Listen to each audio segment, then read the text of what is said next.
Alors, le franc CFA est-il appelé à disparaître? Nous allons en parler avec vous, Lionel Cinceau. On vient de voir l'historique et les spécificités de cette monnaie. On entrera dans les détails dans quelques instants. Mais pensez-vous que le franc CFA est aujourd'hui dépassé?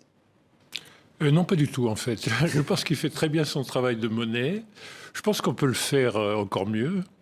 Et d'ailleurs, le président du Sénégal, qui effectivement incarnait dans ses programmes, et depuis assez longtemps, ainsi que son Premier ministre, Ousmane Sonko, la volonté de rompre avec le franc CFA était assez modérée, en fait, en disant on va d'abord essayer de le réformer. En fait, il y a énormément d'espace pour améliorer la politique monétaire. Donc, ça se trouve, on va trouver un accord. Et puis, vous avez nommé 4 pays qui ont exprimé des doutes ou des volontés même de se défaire du franc CFA. J'attire votre attention sur le fait que vous en avez nommé 14 qui y appartiennent. Ajoutez que les Comores sont dans les mêmes règles de la zone franc, mais ça ne s'appelle pas le CFA, ça s'appelle le franc comorien. Donc ça fait 11 pays dans le même régime qui, pour l'instant, n'ont pas indiqué qu'ils voudraient quitter le franc CFA. Donc moi, je pense que les changements de monnaie, regardez l'euro, ça prend beaucoup de temps à préparer. Ensuite, il va falloir échanger les billets, etc. On avait laissé aux Européens 10 ans et on leur a échangé dans toutes les banques pendant, je crois, 4 ans. Donc, si vous voulez, une monnaie, ça ne disparaît pas un jour par un décret. Et donc, même si on quittait le franc CFA pour certains des pays, voire tous, ce serait quand même une transition relativement longue. On va se pencher sur les scénarios possibles d'une sortie, mais avant toute chose, on va entendre les arguments de 2 personnes qui militent pour la disparition du franc CFA, un militant et un dirigeant africain. On se retrouve juste après. La monnaie, c'est un signe de souveraineté. Nous sommes engagés dans un processus de recouvrement de notre souveraineté totale. Il n'est plus question que nos États soient la vache à lait de la France. La France nous a spoliés plus de 107 ans. Je ne veux pas m'insurger contre l'Occident. J'en veux aux dirigeants africains. J'en veux à nous-mêmes. Parce que la décision de sortir de la zone CFA, de sortir, d'abolir le franc CFA, doit être une décision politique. On vient de l'entendre avec ce dernier intervenant. La monnaie, le CFA, est une affaire politique tout autant qu'économique. Oui, absolument. Mais alors, dans ce cas-là, il faut avoir un peu de respect pour les opinions publiques dans nos pays. Si vous voulez, il y a quelque chose qui est détesté par les extrêmes droites et les extrêmes gauches, ce sont les monnaies communes. Parce qu'effectivement, elles supposent mettre en commun la souveraineté au lieu de les conserver individuellement. Donc vous aviez en France, longtemps, le Front National et la France Insoumise qui voulaient sortir de l'euro.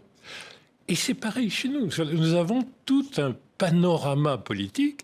Nous avons des gens d'extrême droite et d'extrême gauche, certains qui ont fait les 2 trajets, si vous voulez, parmi spécifiquement les gens qui n'aiment pas le franc CFA et qui veulent sortir de la monnaie commune. Un jour, dans un débat universitaire que j'avais avec M. Ousmane Sonko, qui n'était pas encore Premier ministre du Sénégal, je lui disais, écoutez, la seule chose qui compte dans le franc CFA, c'est que c'est une monnaie commune à 8 pays solidaires, riverains les uns des autres, parce que pour qu'il compte sur la carte du monde, il faut qu'il soit uni. Et en fait, on ne va pas revenir à des monnaies provinciales ou de petits États sans qu'on en paye le prix par des récessions, des régressions. Et j'ai été frappé par les premières déclarations du président Diomaye Faye disant on pourrait peut-être réformer le franc CFA, en tout cas à l'intérieur de la CEDEAO. Parce qu'il y a une différence entre ce que dit le président du Niger, qui est très déterminé à se défaire des alliances, des amitiés antérieures. Un pays comme le Sénégal, qui est peut-être plus important d'un point de vue macroéconomique pour cette région, est quand même beaucoup plus modéré en disant renforçons la CEDEAO, c'est-à-dire la communauté des 15 pays, y compris anglophones, qui font l'unité des marchés de l'Afrique de l'Ouest. Et ça, c'est très, très important, parce que les 3 pays sahéliens veulent aussi, d'ailleurs, ils estiment qu'ils ont déjà quitté la CEDEAO. Mais la CEDEAO va résister, et le Sénégal, qui aurait pu être du côté de ceux qui disent recouvrons toute notre souveraineté et ne mettons pas du tout dans le domaine commercial, douanier, etc., mettons pas d'efforts à renforcer l'intégration. Si, c'est exactement l'inverse qu'ils ont dit. On va renforcer l'intégration. Et c'est dans la zone des 15 pays qu'on devrait réfléchir au changement monétaire. Donc une réforme plutôt qu'un départ. Mais oui. Ceux qui critiquent le franc CFA estiment que sa valeur élevée maintient les pays dans la seule exploitation des matières premières. Ils disent aussi que le franc CFA n'a jamais permis d'assurer l'emploi, n'a jamais également profité aux catégories socio-professionnelles moyennes ou basses. 3 remarques alors. Oui. Je crois que vous partagez ça, puisque effectivement dans le reportage, on vient d'entendre qu'il est trop fort pour la compétitivité de cette... Notre compétitivité, elle n'est pas faite de ça. Elle est faite de productivité agricole, de routes, de ports, d'investissements. Elle n'est pas faite du tout de notre parité monétaire. Parce que si vous voulez, à un moment donné, l'euro valait 1,50 en dollars, puis 1, la parité, puis 1,15 aujourd'hui. À aucun moment, quand il était très fort, l'euro, donc le franc CFA, ou quand il était très faible, ça n'a eu la moindre importance pour nos économies qui sont de toute façon vendeuses en dollars sur les marchés. Et en réalité, ce n'est pas le facteur de compétitivité. Il est vraiment dans l'économie réelle, ce facteur-là.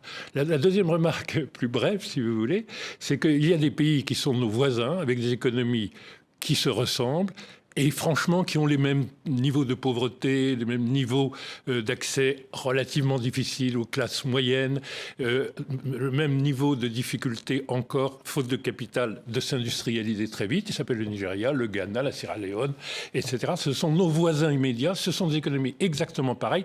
Ils ont des monnaies indépendantes et qui se dévalorisent en moyenne de 25% par an, et ça n'ajoute rien à leur compétitivité, si vous voulez. Nos économies sont très homogènes. Et ma dernière remarque, il se trouve que l'UEMOA, donc l'unité des 8 pays qui, en Afrique de l'Ouest, ont le franc CFA comme monnaie, et il se trouve que c'est la zone la plus croissante depuis 6 ou 7 ans de toute l'Afrique. Lionel Zinsou, économiste, ancien Premier ministre du Bénin, merci d'avoir été avec nous. Merci beaucoup. Merci à vous.